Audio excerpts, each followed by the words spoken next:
నమస్తే welcome to our channel. YCP అధినేత Pulivendula MLA YS Jaganmohan Reddy మొన్న నర్సీపట్నం మెడికల్ కాలేజ్ సందర్శనకు వెళ్లి మేము కోటి సంతకాల సేకరణ చేస్తున్నాం, వాటిని అన్నింటినీ కూడా గవర్నర్కి ఇస్తామని చెప్పడం జరిగింది మెడికల్ కాలేజీల ప్రైవేటీకరణపై. మరి ఈ సంతకాల సేకరణలో ఆయన పార్టిసిపేట్ చేస్తున్నారా? ఇంతకీ ఆయన సంతకం చేస్తున్నారా? ఈ సేకరణకు పిలిపించి ఆయన యూరోప్ ట్రిప్ వెళ్ళడాన్ని ఏ విధంగా చూడాలి తెలుసుకునే ప్రయత్నం చేద్దాం. దీన్ని విశ్లేషించడానికి మనతో పాటుగా ఉన్నారు సోషల్ యాక్టివిస్ట్ శ్రీలీల గారు. నమస్తే మేడం. నమస్తే అమ్మా. జగన్మోహన్ రెడ్డి ఏదో రచ్చబండ కార్యక్రమం అని చెప్పి ప్రతి గ్రామం నుంచి 500 మందితో సంతకాలు సేకరణ చేస్తాం, నియోజకవర్గానికి 50,000 సంతకాలు సేకరణ చేసి మొత్తానికి కోటి సంతకాలు సేకరించి గవర్నర్కి ఇస్తామని చెప్పడం జరిగింది మేడం. ఈ మెడికల్ కాలేజీల ప్రైవేటీకరణ ఏదైతే వాళ్ళు నిరసన వ్యక్తం చేస్తున్నారు, ఇంతకీ జగన్మోహన్ రెడ్డి గతంలో కూడా చూసాము ఏదైనా నిరసన కార్యక్రమాలు ఉంటే ఆయన పిలుపునిచ్చి తాడేపల్లి ప్యాలెస్కి వెళ్ళడము, యలహంక వెళ్ళడము, మరి ఈసారి ఆయన పిలుపిచ్చి యూరోప్ ట్రిప్ వెళ్ళిపోయారు. ఏ విధంగా చూడాలి? ఈయన ఫస్ట్ ఆలుగడ్డకి ఉల్లిగడ్డకి తేడా తెలియదు. మరి ఇక్కడ ప్రైవేటైజేషన్ చేస్తున్నారా, అసలు పీపీపీ మోడల్ అంటే ఏంటి అనే దానికి తేడా తెలియకుండా ఏదో మాట్లాడేయాలి, ఏదో చేసేయాలనే ఉద్దేశంతో ఈ కార్యక్రమాన్ని పెట్టాడు. అప్పటికి కూడా చాలా నిరసన సేగ వచ్చింది అక్కడ. ఏంటి, డాక్టర్ సుధాకర్ గారిది. అసలు ప్రజల గురించి ఆలోచించే వ్యక్తిగా, మెడికల్ స్టూడెంట్ల గురించి ఆలోచించే వ్యక్తిగా, అసలు వైద్య విద్యకు సంబంధించి ఆ వైద్యులు కానీ ఆ విద్యార్థులు ఎవరైతే ఉన్నారో వాళ్ళ మీద జగన్మోహన్ రెడ్డికి నిజంగానే ప్రేమ ఉందా? మరి అలా ఉన్న వ్యక్తి అయితే గౌరవం, ప్రేమ. మరి సుధాకర్ లాంటి వ్యక్తులు ఆ విధంగా చాలా అమానుషంగా అతని మీద వీళ్ళ చర్య కానీ, అతను ఆ విధంగా చనిపోవడానికి కారణం కానీ వీళ్ళు ఏ విధంగా అయ్యారో మనకు తెలుసు. కానీ ఇక్కడ జగన్మోహన్ రెడ్డి గారు కోటి సంతకాల సేకరణ, గవర్నర్ గారిని కలుస్తాము, అసలు దీని గురించి పూర్తిగా అక్కడ మేము ఏదో చెప్తాము చేస్తామంటున్నారు. మీరు అంటున్నట్లుగా జగన్మోహన్ రెడ్డి గారు నిజంగానే సంతకం పెడతారా? ఎందుకంటే సంతకాల విషయానికి వచ్చేటప్పటికి మనకు ఫస్ట్ గుర్తొచ్చేది ఏంటంటే, ధనుంజయ రెడ్డి, కృష్ణమోహన్ రెడ్డి వాళ్ళు అరెస్ట్ అయినప్పుడు జగన్మోహన్ రెడ్డి గారు ప్రెస్ మీట్ పెట్టారు. సంతకాలు ఉన్నాయా? ధనుంజయ రెడ్డి అన్న సంతకం ఉందా? కృష్ణమోహన్ రెడ్డి సంతకం ఉందా? అన్నవాళ్ళు చాలా మంచోళ్ళు అని చెప్పాడు. ఈ రోజున కూడా రేపు ఏదైనా ఎటుపోయి ఎటు వస్తే నా మెడకు చుట్టుకోకుండా ఉండాలంటే ఈ రోజు కూడా 11 ఎమ్మెల్యే జగన్మోహన్ రెడ్డి గారు మాత్రం తీసుకోవట్లేదు. మిగతా వాళ్ళంతా శాలరీ పుచ్చుకుంటున్నారు. ఎందుకు తీసుకోవట్లేదు అంటే, అసెంబ్లీకి రావట్లేదు, నేను తీసుకోవట్లేదని ఒక మాట అడ్డం వేసుకుంటాడు. వీళ్ళందరూ తీసుకుంటున్నారంటే వాళ్ళ మీద, ఎదుటివాడి మీద తోసేయటమే ఈయన పని. ఇప్పుడు ఈ 11 మంది ఎమ్మెల్యేలు, 10 మంది ఎమ్మెల్యేలు జీతాల గురించి మాట్లాడుతున్నారు, కానీ వాళ్ళు ఇచ్చిన 5 ఏళ్ళు సంపాదించుకున్న అవినీతి గురించి ఎవరు మాట్లాడట్లేదు. ఎందుకని మేడం? ఎందుకు మాట్లాడుకోవట్లేదు? వాళ్ళు ఈ రోజున వైఎస్ఆర్సీపీ పార్టీ అంటేనే మనం ఎన్నో సందర్భాలు ప్రతిసారి చెప్పుకుంటుంది, 2019 నుంచి 24 వరకు వీళ్ళంతా ఎవరు? ఈ 151 మందిలో ఎంతమంది అన్యాయంగా ప్రజల సొమ్ముని తినేశారు. మరి ఇవన్నీ ఎప్పటికప్పుడే మాట్లాడుకుంటున్న విషయాలే.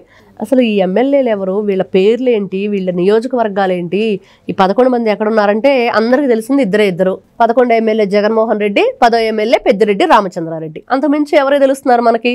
మిగతా వాళ్ళ పేర్లు కూడా సరిగ్గా మనకి అంత నోటెడ్ కాదు, వెల్ నోటెడ్ అయితే కాదు వాళ్ళు. మరి వాళ్ళ వల్ల ఉపయోగం ఏంటి?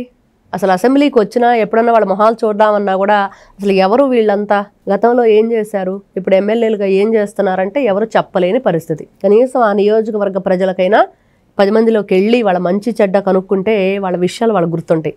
అది లేదు. మరి ఈ రోజున జగన్మోహన్ రెడ్డి గారు ఈ కోటి సంతకాల సేకరణలో ఇవన్నీ మనం చెప్పుకున్న విషయాలు. ఎందుకంటే అతను ఎక్కడైనా సరే తోక ముడిచి పారిపోయే వ్యక్తే కానీ ధైర్యంగా ఎదిరించి నిలబడే వ్యక్తి కాదు.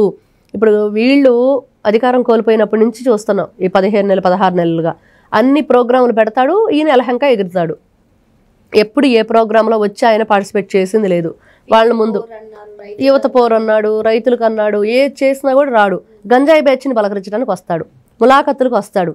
వీళ్ళు అన్యాయంగా అక్రమంగా దోపిడీలు, దౌర్జన్యాలు చేసి మద్యం కుంభకోణాలు, లేకపోతే ఇంకా ఈ మైనింగు, ఈ వ్యవహారాల్లో అరెస్ట్ అయిన వాళ్ళని మాత్రం ములాఖతుకైతే వస్తాడు. ఈ ఫీజు పోరు అన్నప్పుడు రాడు, రైతు పోరు అన్నప్పుడు రాడు. మరి ఈయన గంజాయి బ్యాచ్ని బలకరించడానికి వచ్చాడు. విగ్రహావిష్కరణ పేరుతో సింగయ్యని కారు కింద తొక్కిచ్చి చంపించేశారు. మరి ఈ రోజున ఈ కోటి సంతకాల సేకరణలో జగన్మోహన్ రెడ్డి గారు సంతకం ఉందా లేదా అంటే ప్రతి ఒక్కరికి డౌట్ ఏంటంటే ఆయన చెయ్యడు అనేది.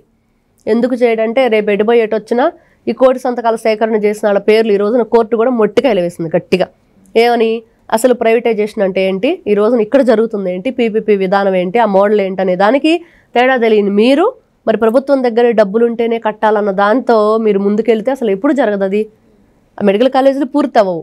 ఇక్కడ ఇంకో అంశం మేడం, జగన్మోహన్ రెడ్డి గారు మొన్న ఈ నర్సీపట్నం మెడికల్ కాలేజ్ సందర్శించినప్పుడే ఒక కామెంట్ చేశారు, అమరావతికి 2 లక్షల కోట్ల రూపాయలు ఖర్చు పెట్టినప్పుడు ఈ కాలేజెస్కి 6,000 కోట్ల రూపాయలు ఖర్చు పెట్టలేరా అని చెప్పి దీన్ని ప్రైవేటీకరణ చేస్తున్నారని, దీనిపైన మీరేం చెప్తారు? జగన్మోహన్ రెడ్డి గారు ఈ నర్సీపట్నం వెళ్ళబోయే ముందు 17 కాలేజీలు కట్టేశానని చెప్పి ఎవరైనా దారిని వెళ్ళే వాళ్ళు నిలబడి ఆగి చూసి ఆహా అనాలి అని చెప్పాడు కదా. మరి ఇంకా ఇప్పుడు ఇంత డబ్బు ఎందుకు పెట్టాలంటున్నాడు ఆయనే? అంత గొప్పగా ఆహా ఓహో అనే రేంజ్లో ఆయన కడితే ఈ రోజున ఇంత డబ్బు కూటమి ప్రభుత్వం ఎందుకు వెచ్చించాల్సి వస్తుందని ఆయనే చెప్తున్నాడు మళ్ళీ. అంటే కట్టలేదని ఒప్పుకున్నట్టే. ఈ రోజున ఆయన అన్నట్లుగా సరే ఈ రోజున ఇక్కడ అంటే డబుల్ కామెంట్స్ అని చెప్పవచ్చా? చెప్పచ్చు ఖచ్చితంగా. ఇప్పుడు అమరావతి ఖర్చు పెడుతున్నారు, పోలవరాన్ని ఖర్చు పెడుతున్నారు, పట్టుసీమ ఖర్చు పెడుతున్నారు. ఇక్కడ ప్రైవేటైజేషన్ అంటే పీపీపీ మోడల్ ఏదంటే మనం ప్రైవేటు పబ్లిక్ పార్ట్నర్షిప్గా చెప్పుకుంటున్నామో దీనికి అవకాశం ఉంది. గతంలో ఎంతోమంది రాజకీయ నాయకులు దాని మీద ప్రతిపాదన తీసుకొచ్చారు కాబట్టి అవకాశం ఉంది కాబట్టి దాన్ని తీసుకుంటున్నారు. మరి ఇక్కడ ఇతను చెప్తున్నట్లుగా ఇతను సొంత ప్యాలెస్ కట్టడానికి 500 కోట్లు ఖర్చు పెట్టాడు, రంగులు వేయటానికి తీయటానికి 1000 కోట్లు ఖర్చు పెట్టాడు, ఈయన బొమ్మలు వేయించుకోవడానికి 100 కోట్లు ఖర్చు పెట్టాడు.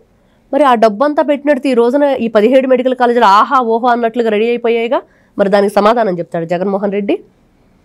ఈ రోజున అమరావతి పూర్తి చేస్తున్నారంటే దానివల్ల ఎంత లాభం వస్తుంది రాష్ట్రానికి, ఎంతమంది జీవితాలు బాగుపడుతున్నాయి, ఎంతమందికి జీవనోపాధి లభిస్తుంది, ఇది కదా ముఖ్యం.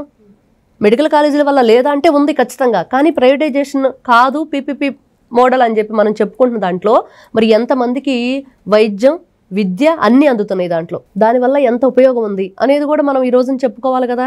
ఇవన్నీ వదిలేసి ఎంతసేపటికి ప్రైవేటైజేషన్ అని చెప్పేసి ఒక అభూత కల్పన చేసి ప్రజల్లో ఒక అపనమ్మకాన్ని సృష్టించి జగన్మోహన్ రెడ్డి గారు ఏం చేయాలని చెప్పి చూస్తున్నారంటే ఏం లేదు, అదేదో మోకాలకి బోడిగండికి ముడిపెట్టినట్టుగా మెలికేసి వదిలేస్తున్నాడు. ఈ కోటి సంతకాల సేకరణ కూడా అక్టోబర్ 10 నుంచి నవంబర్ 22 వరకు ఆయన పిలుపునిచ్చారు. నవంబర్ 23న గవర్నర్ని కలుస్తామని చెప్పారు. మరి ఇందులో 15 రోజులు ఆయన ఉండట్లేదు, ఏ విధంగా? అందుకని ఆ రోజులు పెట్టుకున్నాడు. ఆయన లేని రోజులే అక్కడ ఎందుకు పెట్టాడంటే పులివెందుల పులి మడిమె తిప్పం మాట తప్పం. మరి ఇట్లాంటి పులివెందుల పులి ఏం చేస్తాడంటే ఇదిగో ఇలా తోక ముడిచి యూరప్ పారిపోతాడు లండన్ మందులు తెచ్చుకోవడానికి. అదే తెలుస్తుంది. ఈ రోజున నువ్వు అధికారంలో ఉన్నప్పుడు ఏం చేశావు, ఏ విధంగా దోచుకున్నావు, అసలు రంగులేయమని ఎవరు చెప్పారు వీళ్ళకి? ప్రతి ఒక్క గవర్నమెంట్ దానికి రంగులేయటం, చివరికి డెత్ సర్టిఫికేట్ మీద బర్త్ సర్టిఫికేట్ మీద కూడా జగన్మోహన్ రెడ్డి గారి బొమ్మ. ఇంతకంటే ఇంకోటి ఉందా దారుణం? ఇంకా ఎవరైతే తాత ముత్తాతల ఆస్తి వచ్చిద్దో పాస్బుక్ పొలం పాస్ పుస్తకాలు ఉంటాయి, దానికి కూడా జగన్మోహన్ రెడ్డి గారి బొమ్మ. అంటే ఇట్లాంటి వాటన్నిటికీ ఇష్టానుసారంగా నువ్వు డబ్బులు ఖర్చు పెట్టావు. కానీ ఈ రోజున పీపీపీ మోడల్ అనగానే ఎక్కడ లేని ప్రేమ ప్రజల మీద పుట్టుకొచ్చింది, ఎక్కడ లేని ప్రేమ వైద్య రంగం మీద పుట్టుకొచ్చింది, ఎక్కడ లేని ప్రేమ మరి పేదవాళ్ళ మీద పుట్టుకొచ్చింది జగన్మోహన్ రెడ్డి గారికి. ఇవన్నీ కూడా ఏదో కలబుల్లి కబుర్లు నీ పబ్బ నువ్వు గడుపుకోవటానికి చేసే తప్పించి ఎక్కడా ఎప్పుడూ కూడా జగన్మోహన్ రెడ్డి గారు ప్రజల కోసం మంచి చేసింది లేదు అనేది ప్రజలకి తెలిసింది కాబట్టి 11కు పరిమితమై పక్కన పడేశారు వాళ్ళని. అది ఆయన సంతకం పెట్టడు. ఆ సంతకాల సేకరణ ఏదైతే చేసి రేపేదో గవర్నర్ గారిని కలవాలనుకుంటున్నారో ఆ సందర్భంలో కూడా ఆయన ఉండట్లేదు. మరి ఇట్లాంటి వ్యక్తి ఏం చేస్తాడని ఎలాంటి కార్యక్రమాలు చేస్తున్నాడంటే అవన్నీ కూడా డ్రామాలు అనేది మాత్రం క్లారిటీ ఉంది. మరో అంశంతో మళ్ళీ కలుద్దాం. Thank you madam. నమస్తే.